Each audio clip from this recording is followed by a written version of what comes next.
Nah, untuk itu beberapa waktu lalu Menteri ATR BPN pernah mengatakan bahwa pengadaan tanah di IKN itu adalah prioritas. Nah, Mbak Dirjen dalam hal ini adalah Dirjen Pengadaan Tanah. Apa perannya Mbak Dirjen dalam pengadaan tanah di lokasi IKN ini?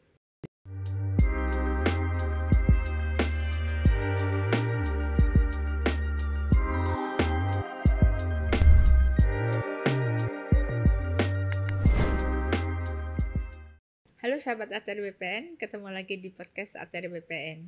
Kali ini bincang kita bersama Dirjen Pengadaan Tanah dan Pengembangan Pertanahan, Ibu Embun Sari, dan biasa saya panggil Mbak Embun Sari. Halo, selamat siang Mbak Dirjen, apa kabar? Alhamdulillah Bu Karo, berbahagia sekali bisa hadir di sini bersama teman-teman semua. Terima kasih Mbak Dirjen yang sudah hadir di podcast Kementerian ATR BPN. Tentunya topik kita kali ini kita akan mengangkat terkait dengan pengadaan tanah di wilayah IKN. Tentunya pembangunan pasti akan diawali dengan persiapan lahan. Nah, untuk itu beberapa waktu lalu Menteri ATR BPN pernah mengatakan bahwa pengadaan tanah di IKN itu adalah prioritas. Nah, Mbak Dirjen dalam hal ini adalah Dirjen Pengadaan Tanah. Apa perannya Mbak Dirjen dalam pengadaan tanah di lokasi IKN ini? Baik Mbak Karo, jadi kalau Kementerian ATR BPN kita menyelenggarakan urusan pemerintahan di bidang pertanahan. Kementerian ATR BPN itu wajib memastikan tanah tersedia bukan hanya untuk IKN tetapi juga untuk keseluruhan infrastruktur pembangunan di negara kita. Dan khusus untuk IKN, saya juga kebetulan dipercaya menjadi koordinator bidang infrastruktur dan pertanahan di tim transisi OIKN. Wih, luar biasa ya Bu ya. Ibu betul-betul perkasa. Baiklah Mbak Dirjen, untuk tahap pertama pembangunan dilakukan di mana? Berapa luas pengadaan tanah di lokasi IKN untuk tahap pertama ini? Baik Mbak Karo, jadi sebelum saya cerita lebih lanjut mengenai pengadaan tanah, saya cerita dulu bahwa luas IKN ini keseluruhan 256.000 hektar dan di dalamnya ada KIPP. KIPP itu kawasan inti pusat pemerintahan, luasnya sekitar 6.671 hektar. Dan untuk tahap pertama sampai dengan pembangunan 2024, karena kan Pak Presiden mengharapkan bahwa 17 Agustus 2024 kita melaksanakan upacara memperingati kemerdekaan 17 Agustus itu di IKN. Jadinya kan kita harus pastikan lahannya clean and clear, kita harus pastikan pembangunan dapat kita mulai dan diselesaikan tepat waktu. Jadi untuk itu kita melakukan kalau di Undang-Undang 3 2022 itu perolehan tanah untuk IKN itu ada dua cara. Kalau kawasan hutan itu melalui pelepasan kawasan hutan, kalau APL atau areal penggunaan lain yang dikuasai masyarakat, kita melaksanakan pengadaan tanah sebagaimana ketentuan peraturan perundang-undangan yang berlaku. Baik, sebetulnya tadi pertanyaan lanjutannya, setelah itu ada tahap pertama dilakukan di mana, berapa luas pengadaan, tentunya berapa anggaran yang harus dipersiapkan untuk pengadaan tanah di tahap pertama ini? Jadi gini, tahap pertama yang akan dibangun itu di KIPP antara lain ada istana negara, kemudian ada perkantoran menteri, Menko, kemudian ada juga rumah ASN, non ASN, juga kan pasti untuk infrastruktur dibutuhkan jalan lingkar, jalan tol, dan untuk air minum ada IPAL, kemudian juga ada masjid negara dan banyak infrastruktur lain, itu ada sekitar 60 titik yang akan dibangun utamanya di KIPP. Luas lahan yang dibutuhkan itu sekitar 3.500 hektar, diantaranya ada kurang lebih 1.000 hektar itu kawasan hutan, sisanya itu areal penggunaan lain atau lahan yang dikuasai masyarakat, dan kurang lebih itu dibutuhkan anggaran untuk ganti kerugian sekitar 14 sampai dengan 15 triliun sampai dengan terbangun di 2024 itu hanya untuk ganti kerugian lahan saja. Tadi Mbak Dirjen mengatakan bahwa pengadaan tanah tahap pertama ini kurang lebih 3.500 hektar. Iya. Nah, dari 3.500 hektar itu 1.000 adalah kawasan hutan. Iya. Berarti ada APL-nya sekitar 2.500. Iya. Nah, APL 2.500 itu apakah maksud kami terdiri dari apa saja? Apakah masyarakat di dalamnya, apakah ada perusahaan-perusahaan lain, atau mungkin adakah di 2.500 ini masyarakat adat di dalamnya? Jadi kalau data awal, jadi di dokumen perencanaan pengadaan tanah itu sudah kurang lebih status pemiliknya siapa, kita sudah punya gambaran. Dan saat ini juga kita juga sudah melakukan pendataan ya. Sebenarnya kalau khusus di lokasi KIPP itu sudah by name by address, siapa yang ada menguasai di mana dan berapa luas. Jadi rata-rata memang masyarakat yang menguasai. Dan kalau kita beberapa kali sosialisasi, intinya masyarakat di sana itu sangat antusias dengan IKN ini ya, dengan ibu kota negara. Bayangkan aja, itu dari katakanlah sebelumnya kan hutan ya, dekat hutan, lahan itu lahan desa, lahan pertanian, dan kemudian menjadi kota, kan ibu kota negara IKN, ibu kota Nusantara sih sebenarnya namanya. Jadi saya pikir banyak masyarakat yang sangat antusias dengan IKN ini. Tadi Mbak Dede mengatakan bahwa masyarakat sangat antusias. Jadi poin pentingnya adalah masyarakat sangat mendukung terkait dengan pembangunan di IKN ini. Jadi selama ini isu-isu yang di luar itu berarti nggak benar ya, Mbak Dirjen ya? Kalau dibilang ada benarnya, bisa jadi. Klaim-klaim itu sebenarnya banyak yang terjadi masyarakat adat ya, masyarakat adat yang mengklaim penguasaan di dalam kawasan hutan. Kalau itu kan memang kewenangannya ada di kementerian yang terkait ya. Kalau masyarakat yang ada di APL, saya pikir tidak ada masalah karena kan ganti kerugiannya itu jelas. Apalagi bahkan Pak Presiden kita sendiri berulang kali bilang bukan ganti kerugian tetapi ganti untung. Karena kan dalam pengadaan tanah itu mereka diganti rugi itu dengan harga pasar. Kalau istilah kita itu nilai perkiraan wajar atau NPW. Jadi saya yakin kalau pengadaan tanah pada umumnya tidak ada masalah, terutama di IKN. Gini aja Mbak Yuli, Bu Karo, saya contohkan saja untuk Bendung Sepaku semua yang ada di sana. Sebelum ada kegiatan rencana Bendung Sepaku Semoy, itu NJOP itu 2.000 per meter. 2.000 per meter. Begitu kita melaksanakan pengadaan tanah di Bendung Sepaku Semoy itu nilai NPW tadi, nilai ganti kerugian tadi berkisar 35.000 sampai dengan 77.000 per meter. Itu tanah saja berapa kali lipat ya? Itu. Iya, luar biasa kan? Luar biasa. Itu mendadak banyak yang jadi orang kaya, banyak yang jadi miliuner dengan itu. Itu baru Bendung Sepaku semua yang belum masuk IKN.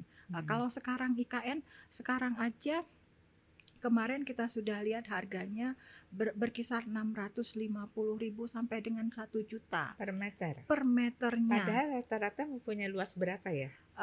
Ya beragam sih, tapi itu di atas 5.000 sampai dengan 2 hektar. Luasnya karena biasa, ya? sebagian besar itu lahan pertanian. Lahan pertanian di Penajam Pasir Utara itu sebagian besar lahan pertanian. Akan tetapi memang kalau sudah mengarah ke Balikpapan ya sudah lebih masif ya penggunaannya.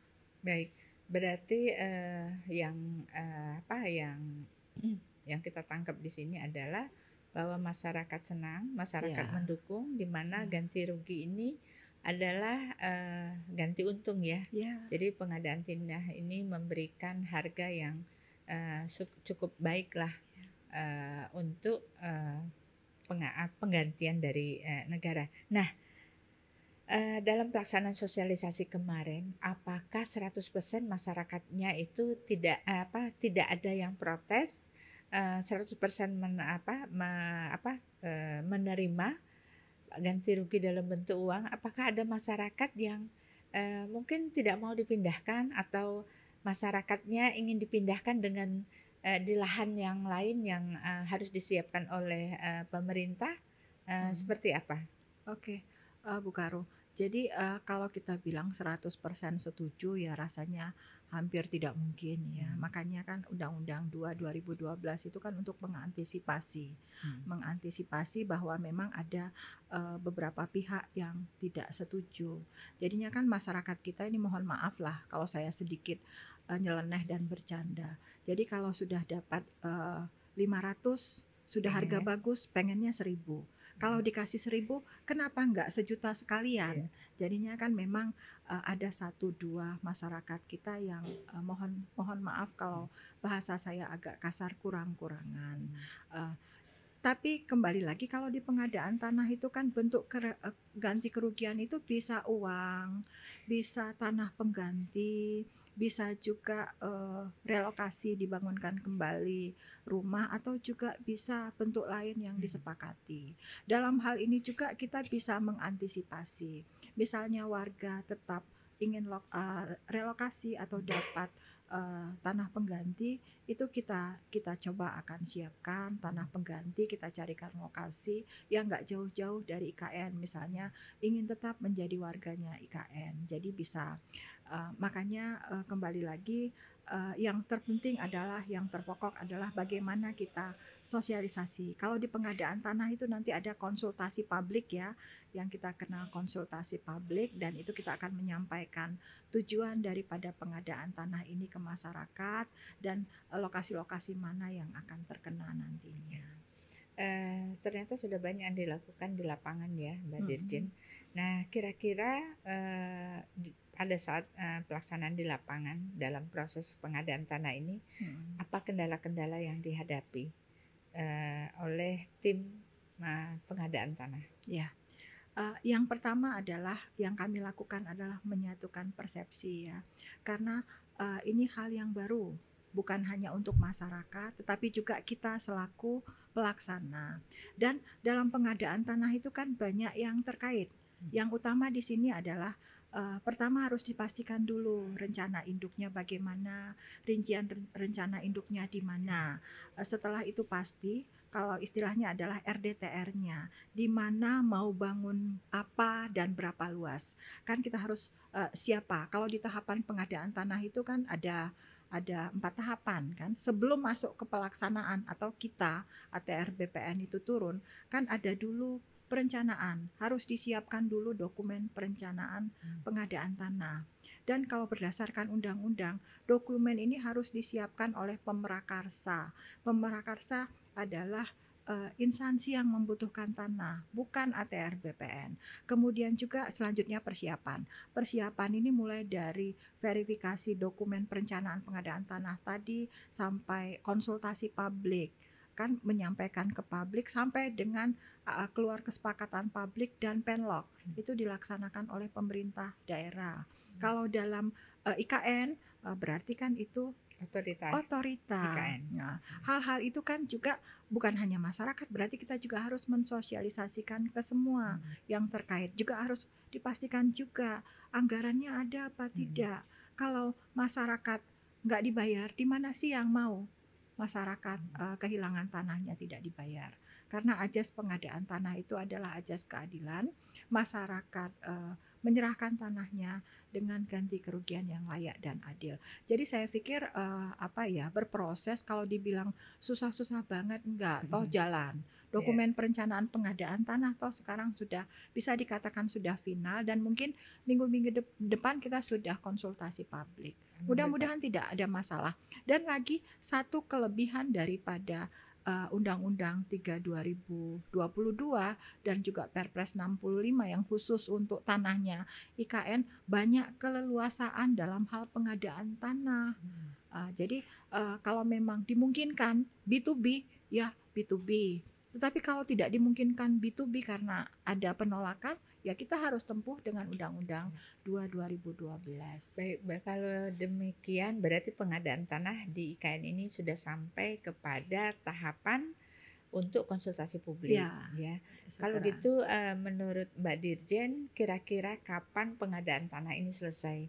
Karena tadi sebelumnya sudah disampaikan bahwa tahun 2024 Presiden ingin mengadakan pelaksanaan 17 Agustus di lokasi IKN.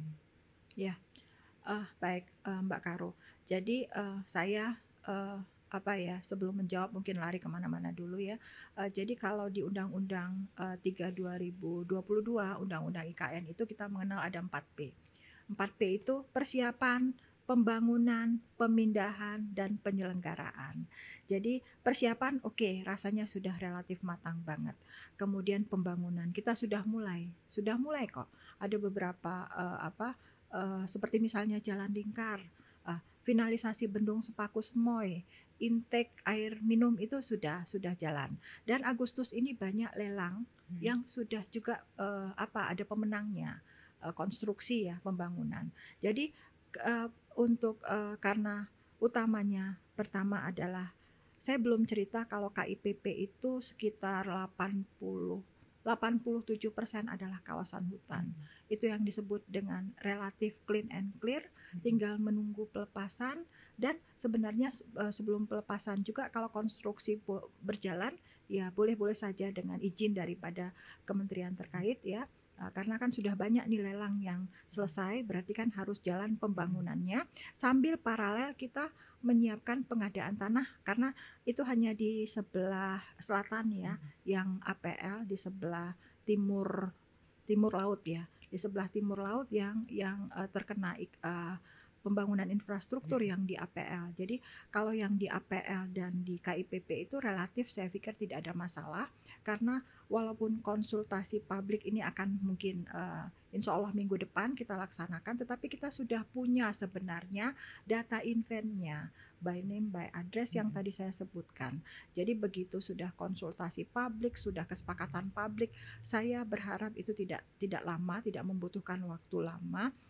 Kemudian penlok, begitu penlok jadi kalau di undang-undang untuk iden invent itu 30 hari, tetapi kan kalau lihat jumlah bidangnya ada dan data kita sudah relatif lengkap, itu tidak memakan 30 hari harusnya, dan appraisal setelah itu. Dan juga saya pikir kami di OIKN itu sudah melakukan MOU juga dengan MAPI. MAPI ini Masyarakat Asosiasi Penilai Indonesia, yang kita kan nilai itu ditetapkan oleh penilai ya, jasa penilai asosiasinya MAPI. Kita sudah koordinasi intens. Jadi saya pikir insya Allah semuanya dapat berjalan dengan segera, dan sebelum akhir tahun diharapkan sudah beres. Sudah selesai. Berarti dari penjelasan tadi bahwa pelaksanaan pengadaan tanah di IKN sampai saat ini berjalan sesuai dengan time schedule-nya ya. Nah, sudah itu sampai saat ini juga belum ada pengadaan tanah yang kita bayar karena baru batas inventarisasi, dan mungkin minggu depan baru masuk ke konsultasi publik, baru nanti ada penilaian dan tahapan selanjutnya. Nah, paling cepat kira-kira kapan pelaksanaan pembayaran? Gini Mbak Yuli, tadi saya juga menjelaskan bahwa ada pengadaan tanah yang dengan tahapan, ada pengadaan tanah B2B, B2B. Jadi misalnya jalan lingkar yang dibuat itu ya, jalan lingkar yang dibuat itu kan dari dalam kawasan hutan. Jadi kalau nemu lahan masyarakat kecil-kecil kan, namanya jalan lingkar kan, kalau masuk ke APL nemu lahan masyarakat itu kita ukur, kita appraisal, langsung dibayarkan. Jadi ada juga yang sudah B2B, tetapi yang besarnya nanti baru dengan tahapan. Jadi pengadaan tanah tidak menghambat pembangunan infrastruktur. Di Ya. beberapa tempat ada yang sudah selesai dengan B2B, karena sebelumnya juga kan ada yang sudah selesai juga yang Bendung Sepaku Hmm. Semoy, itu Ya. juga kan di lokasi Berarti sana. kalau demikian pengadaan tanah ini sebetulnya sudah berjalan ya, Ada Mbak yang Dirjen. sudah berjalan. Nah terkait dengan pengadaan tanah yang sekarang, infrastruktur yang sekarang sudah terbangun, seperti bendungan Heeh. dan jalan, apa yang sudah dilakukan oleh kita. Nah tadi disampaikan bahwa pengadaan tanah ini melalui tahapan dan ada juga melalui B2B.